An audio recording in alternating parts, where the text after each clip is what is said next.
You're listening to the Global News Podcast from the BBC World Service. Hello, I'm Oliver Conway. We're recording this at 15 hours GMT on Monday the 4th of May. The US denies claims that Iran has hit an American warship in the Strait of Hormuz. Leaders from Europe and Canada meet to discuss security as concerns grow over US foreign policy. And 3 people have died after a virus outbreak on a cruise ship. Also in the podcast, the video game retailer GameStop offers to buy eBay for $56 billion. But can it afford it? eBay's business is huge in comparison to GameStop. Talk about a business which is over $50 billion, whereas GameStop's only about $15 billion. So very cheeky indeed in terms of having a shot at this particular giant. But first, is the stalemate between Iran and the US about to escalate into a hot war again? Yesterday, President Trump announced a plan called Operation Freedom to guide ships safely through the Strait of Hormuz, supported by guided missile destroyers, 100 aircraft and 15,000 service personnel. Iran responded by issuing threats to attack any US warships in the waterway. Hours later, media in Iran reported that an American frigate had been hit by 2 Iranian missiles and been forced to turn back. US Central Command responded by saying no US Navy ships had been hit. So what is going on? Baran Abbasi is from the BBC Persian Service. We have different accounts from Iranian media. The state TV says that a warship was trying to enter the Strait of Hormuz. Some warning shots were fired and it had to turn back. But the Fars news agency affiliated to the Islamic Revolutionary Guard Corps has a different account. It says that the warship had entered the Strait of Hormuz. 2 missiles were fired at it after it ignored warnings from the Iranian Navy.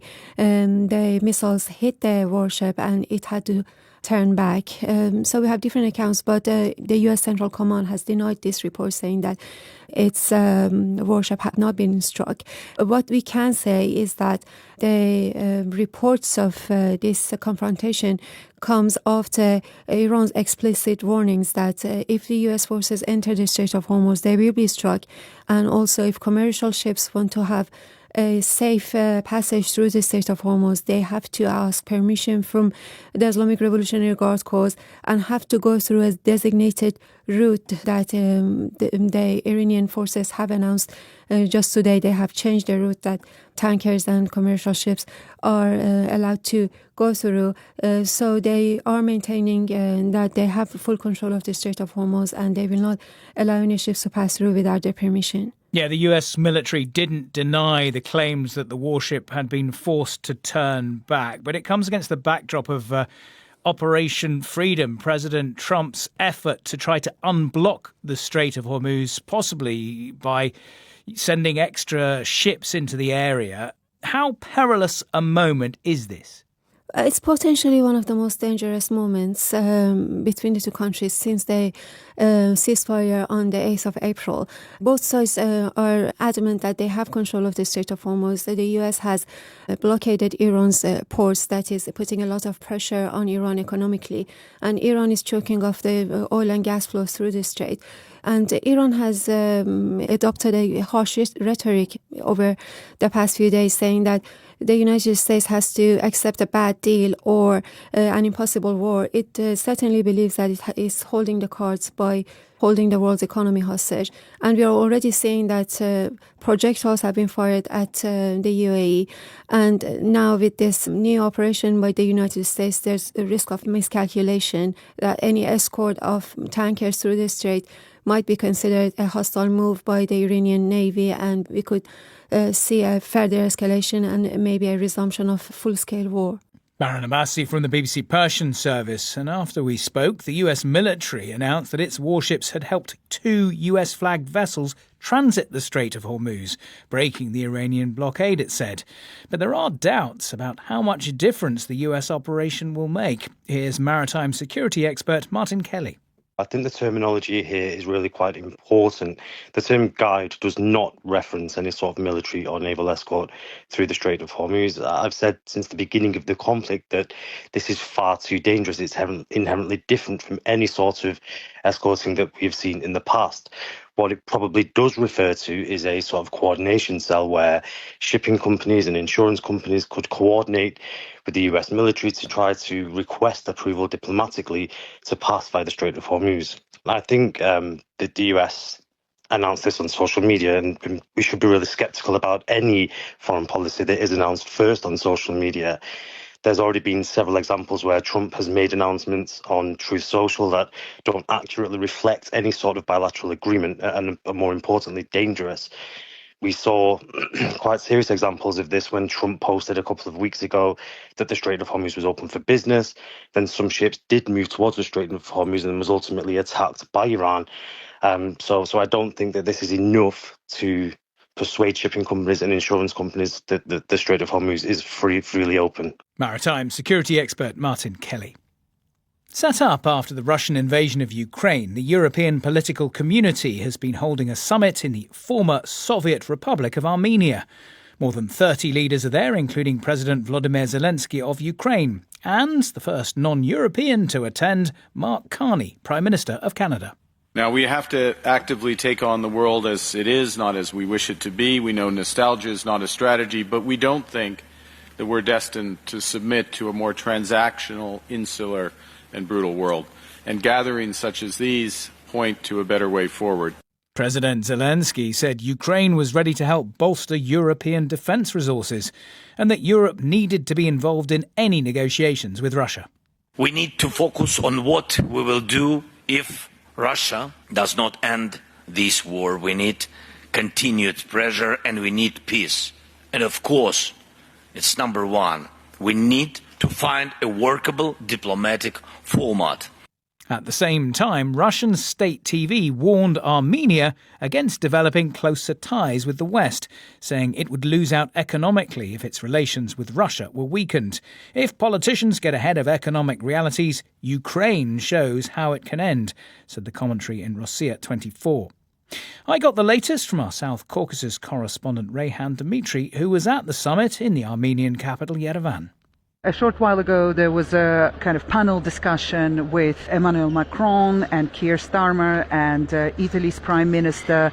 Emmanuel Macron, who founded this format, the European Political Community format in 2022, he delivered very direct assessment on where Europe stands, and he named the overdependence on America quite bluntly, calling it elephant in the room. But he also offered Europe a role as an honest broker on Iran. He said that Europe was not at war with Iran, and he said that Europe is trusted by both Washington and also respected by Tehran. We also heard a speech you just mentioned, Volodymyr Zelensky, and what I thought was quite interesting is that he said that their assessment is that this summer, Putin will decide whether to expand the war or move to diplomacy.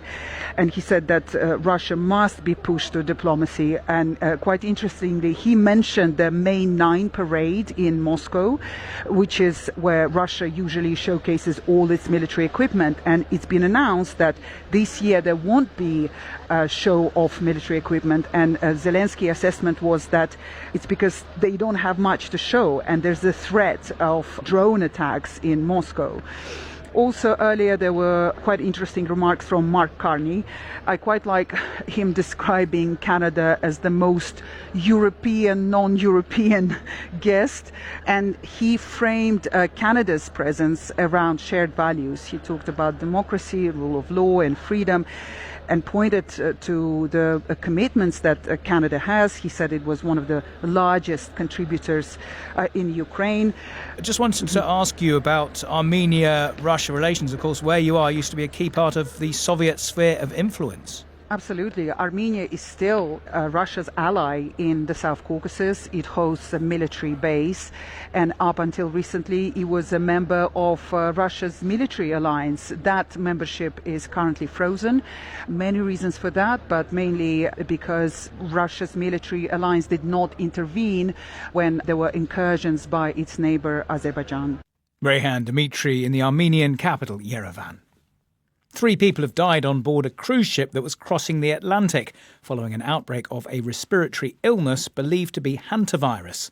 A 4th person has been airlifted to hospital for intensive care. The MV Hondius was travelling from Argentina and is now off the coast of Cape Verde in West Africa. The ship's Dutch operator says it's seeking permission to evacuate 2 sick passengers from the vessel. The World Health Organization says the risk posed by hantavirus to the wider public remains low. Richard Hamilton reports. According to the tracking website Marine Traffic, the cruise ship has not moved from Cape Verde for the last 24 hours. Its operator, Oceanwide Expeditions, said no authorization had been granted from the Cape Verdean authorities to allow people requiring medical care to disembark. The World Health Organization said at least 1 case of hantavirus had been confirmed by laboratory testing on a British national who'd been airlifted to hospital in Johannesburg.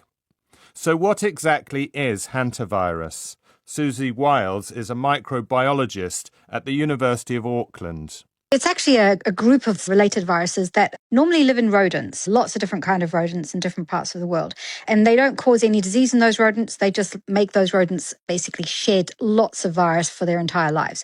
And that virus is found in their droppings, in their saliva, and in their urine.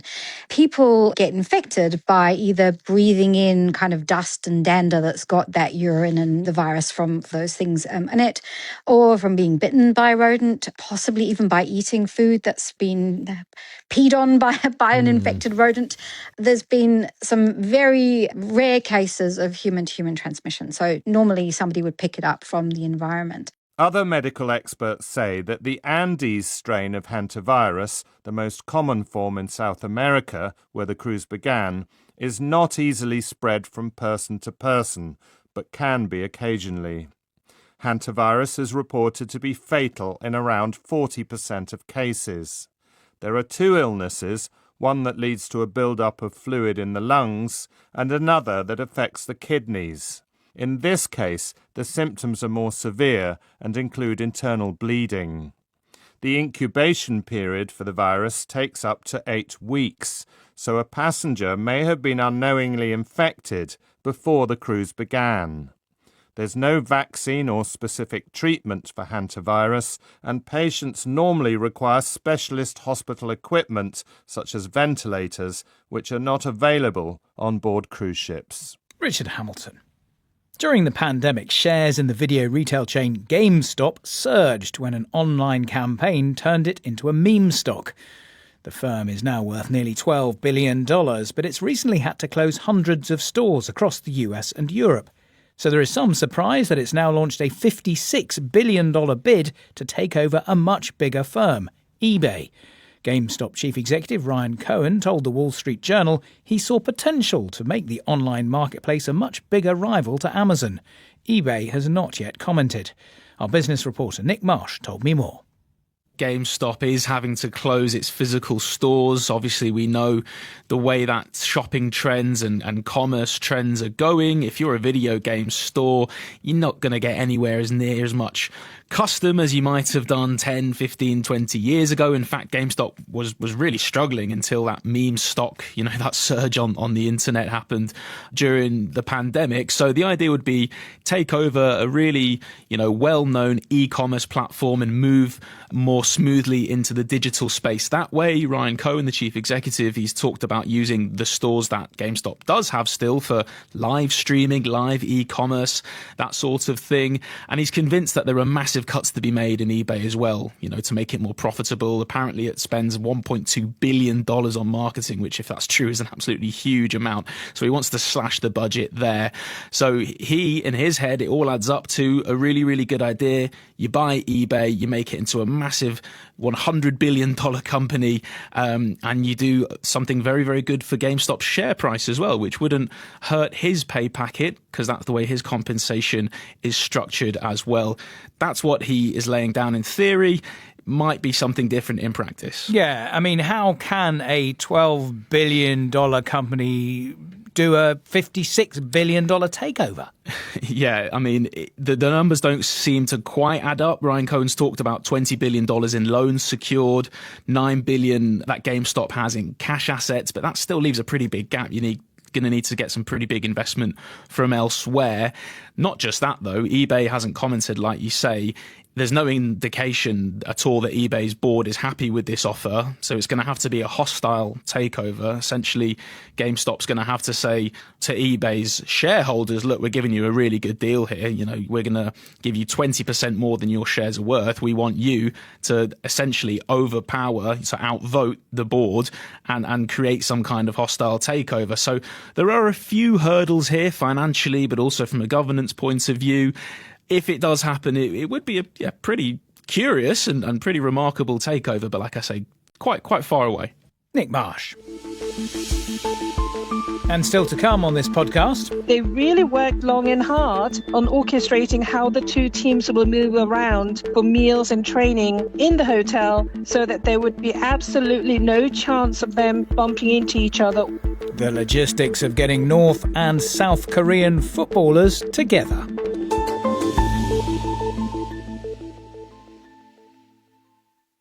You're listening to the Global News Podcast. Australia has begun public hearings into the killing of 15 people in a gun attack on a Jewish event on Bondi Beach in December. The inquiry chief said a sharp spike in anti-Semitic incidents in Australia seemed linked to events in the Middle East. Shayna Gutnick's father was killed in the shooting. She spoke to reporters after giving testimony at the hearing. On one hand, he would be happy that we're having an opportunity to have our voices heard. His main goal would be to instill our Jewish community with pride for who we are and what we stand for, but at the same time ensure that measures are taken to eradicate this hatred that unfortunately he grew up with, my parents grew up with, my great-grandparents faced. We heard more from our correspondent in Sydney, Katie Watson. This is the first block of public hearings which form part of this Royal Commission, which is the highest level of public inquiry here in Australia. And it's very much focused on the lived experience of people who've experienced anti-Semitism. And there will be later public hearings on different issues, such as the circumstances around or the attack itself. But there were 12 witnesses. And the first, we heard from Shayna Gutnick's father, Reuven Morrison, was one of the 15 people killed. He was filmed hurling objects at one of the gunmen to try and stop them from carrying on the attack. And she talked about the fact that her father had come to Australia at the age of 14 from the Soviet Union. He had met her mother on Bondi Beach. She talked about those, special childhood memories. It held a special place for her in many ways, but yet it was also a very heavy place for her family now. She talked about her fear as a Jewish mother, concern for her children, especially feeling, particularly threatened as part of the Jewish community. She talked about the increase in anti-Semitism, especially after the events of October 2023, and talked about it as if it was almost anti-Semitism was okay and out in the open, and that was a huge dramatic change for her and scared the community. But several people, I think it was interesting, talked about this idea of a golden age for the community. There had been for many years this feeling that Australia was welcoming, it was a safe space. But again, many witnesses that I heard today talked about this era no longer being the case, and a couple of people who emigrated from different parts of the world, one from the UK, who said they thought Australia was better to bring up their children, but they no longer believe that to be the case, and perhaps Australia wasn't the place for their grandchildren and the future of their family. Katie Watson in Australia. A BBC Eye investigation has found that scammers in Uganda are posting online content of dogs in distress in a shelter to get money from international donors. Undercover filming shows that instead of benefiting the dogs, most of the money has gone towards funding the scammers' luxury lifestyles. Nyasha Michelle has this report. Across social media, you can find videos of dogs in distress, pleading captions, and urgent calls for help. I'm calling upon your support. Here requesting for your help to get dogs food. But behind some of these posts lies a darker reality. After reviewing hundreds of fundraising pages for dog shelters and talking to online animal activists, The BBC found one town, Mityana in Uganda, to be at the center of the global scam. Mityana police said they have previously investigated animal cruelty at dog shelters and made arrests. Locals the team spoke to are aware of the scammers but fear challenging them. Ashraf is an animal lover who looks after chickens in his garden and cares for goats which graze around Mityana. To others, especially young people, dogs are seen as a source of money. Some people are afraid to speak out about the scammers because they could use their wealth and power to retaliate. They have fear. To understand how the scams work, BBC Africa Eye sent an undercover team posing as aspiring content creators. They were introduced to a shelter owner known as Charles, who has been very active online. For a small fee, Charles allowed them to film dogs kept in cramped, unsanitary cages. He openly described how to deceive supporters. You tell the white people that you're being evicted and the landlord has given you 1 month notice to leave. They will then start a GoFundMe fundraising campaign for you to build land. And once you receive the GoFundMe money, use it to buy a car or build a house. He also claimed that some scammers fake treatments and have maimed dogs. You pretend to the donor that you're treating the dog, and you show the medicine. But in reality, you have only injected it in the fur. When they ran out of content, some people started intentionally cutting the dogs and asked for money. One dog, known as Russet, became a symbol of the crisis. His injuries appeared across multiple fundraising accounts. Charles admitted to the BBC undercover reporter that he had at one point owned Russet. We contacted him for comment. When shown images of Russet, he said he did not recognize the dog. He acknowledged that content creators paid to film at his shelter, but he denied injuring dogs. Fighting Back is an international network of volunteers called We Won't Be Scammed, led by British activist Nicola Baird, herself a former donor. They expose scam operations, but their methods have caused controversy with the online animal welfare community. So we work with our partners in Uganda who work undercover. Some of them pretend to be scammers. Some of them literally just hide out to watch the shelters.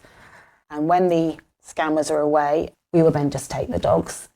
So what's Nicola's response to criticism of stealing the dogs and to those who say it fuels the problem? The dogs that we steal are the ones that are the most severely abused. I don't feel bad about stealing a dog that's being abused by a scammer. Russet was eventually taken away to a veterinary clinic run by Dr. Isa Lutebemberwa. Admit an assessment. The chances of this being an accident are low. Why? Because if you look at these bones, all of them were broken almost in the same positions. He was operated on, but a few days after surgery, Russet died. He had a bright life ahead of him because, he even had a person who was willing to foster him. These dogs which have no one to speak for them, the voiceless animals out there, they need someone who can advocate for them. That report by Nyasha Michelle. The former mayor of New York, Rudy Giuliani, is seriously ill in hospital.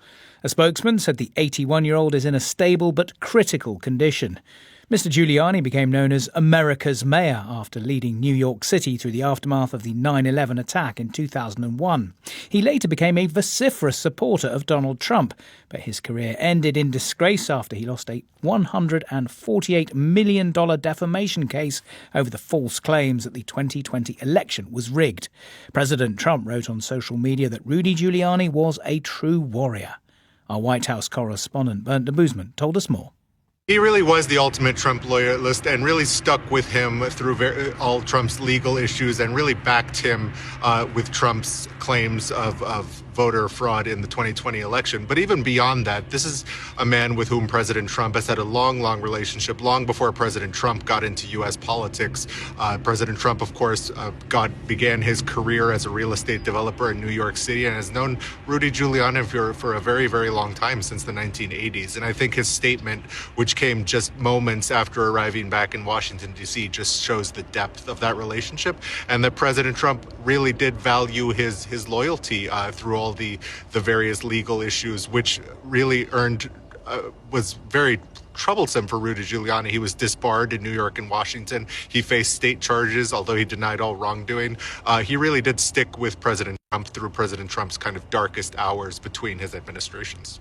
I think in the coming days, President Trump, when he does speak to reporters, he will almost certainly address this. This is something that I think will be very big news to President Trump, just given the depth of those ties, and that President Trump really, as a president, he really values loyalty above else, and all those who have stuck with him, he's kind of come out and supported when they needed it.